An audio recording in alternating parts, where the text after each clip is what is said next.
video is all about the camping trip that I was most excited about taking, because we camped and went to the first University of Tennessee football game for the fall of 2021. And I get way more excited about those than Mark does.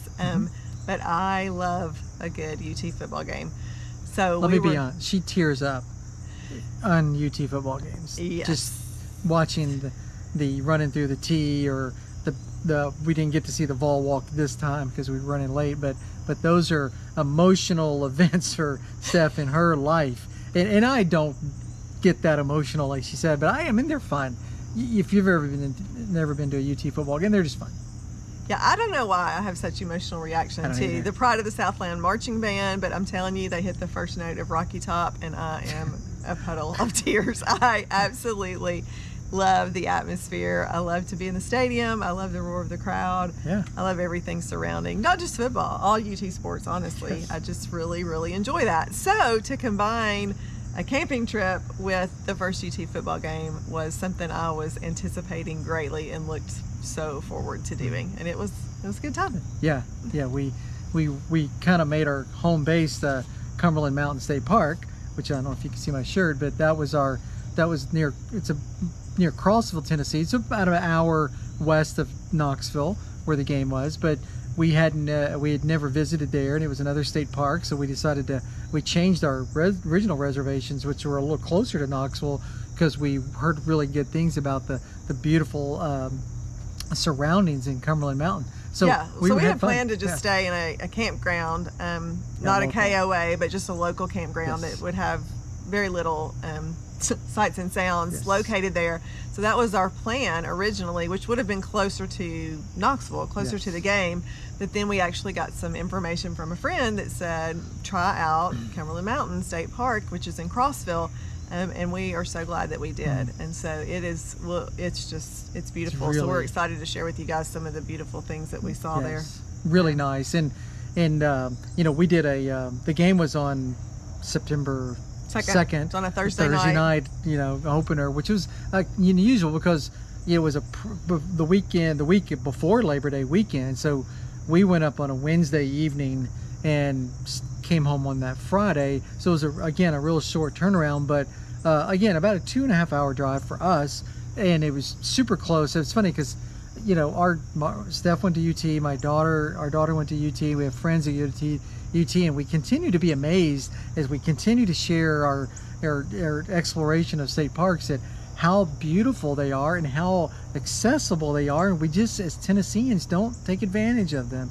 And I asked a friend of ours, I said, how many times have you driven on I-40, seen Crossville exit 322, and seen state park signs? And we all do it hundreds of times, and we never think to go there, and we're very glad we did on this time. Yeah, that's definitely something we'll take advantage of in the future. And had we known earlier and had gotten ahead of that, we might have stayed through the weekend, and so it would have been even better to have stayed through the weekend. So that was a ton of fun.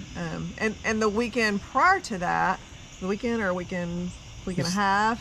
It was about a week and a half. Yes. We actually had reservations to stay at the campground that's closest to us, as far as it's a state park. No, it's a Corps of Engineers. Yeah. Which is Cheatham Dam, and we've gone to Cheatham Dam and put boats in many times, and again, never been aware of the campground, and so we were really excited just to spend a couple of nights at Cheatham Dam. And we have some friends that live in that area, so they came up and had dinner with us. My parents actually brought their boat up, and we spent some time on the water, although the rain came and shortened that. And then our son and a friend came up, and so to be that close within just 3 or 4 days, we were able to entertain out of the camper, spend some time at Cheatham, and so we've had a really good time with the RV in the last couple of weeks. And we were able to take our dogs to that Cheatham campground because it's so close, and we didn't get to do a lot with them because of just the boat. We didn't take them on the boat, but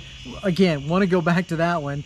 Hard campground to get into. It's fairly small, maybe 40-50 sites, but there's maybe 15 or 20 on the river, which are really beautiful sites, and then the ones just across are still really nice, large concrete campsites. Yeah, it's one of the biggest sites we've had anywhere that we've gone as far as just living space. So, and if you watched our last video, we were glad to be back in Tennessee. Yes, yes. And so we did that right before we went up to Cumberland. All these are sea campsites: Canal, Cheatham, and Cumberland. But yeah, Cumberland Mountain State Park. Maybe 1,700 plus acres, but maybe one of the most beautiful places we've seen. And you can see from some of the video, the weather, man, early September, we were expecting a super hot weekend or day, and we turned out to be really nice. It was right after Hurricane Ida kind of tracked through Middle Tennessee and East Tennessee, and fortunate for us, it didn't do much damage, a ton of rain, but I know it did a lot of damage in the Gulf and Louisiana and Mississippi, and then it really impacted the Northeast as it tracked up that way. But we brought some really nice weather, and we took advantage of that on a couple of hikes, and just a really short time we had before we headed up to the UT home opener football game on Thursday evening. Yeah. And definitely the hikes, as you guys know, I love a good payoff, and so there was so many. It just seemed like continuous every quarter mile or so there was something absolutely gorgeous on that hike. So it's a good one. It was about 4 miles round trip, which was fairly easy to do, and we really enjoyed that. Yeah. So we highly recommend another state park in Tennessee that we'd never even heard of, much less been to, and that's Cumberland Mountain State Park. Yeah, and the campground itself, it's a bigger campground. It's maybe almost 170, 180 sites. I don't know exactly, but kind of broken up into 5 areas. And we stayed in area 5, which I think was one of the newer developed parts of the campground. And our site was very nice. It was a little bit of hilly to get into, but you see that in some campgrounds, especially over in East Tennessee. And some of I think area 1 and 2 were older and a little smaller sites but it was a busy area, a busy week, and the weekend we couldn't have extended even if we wanted to, because it was a Labor Day weekend and it filled up. But it has a really neat little camp store, and again, an aviary that had some local birds that were in there, and just a lot of history there, because the really nice arched stone bridge that is in a lot of the video you're going to be seeing was built back in the 30s, and then it even has some history dating back to the Civil War and David Crockett.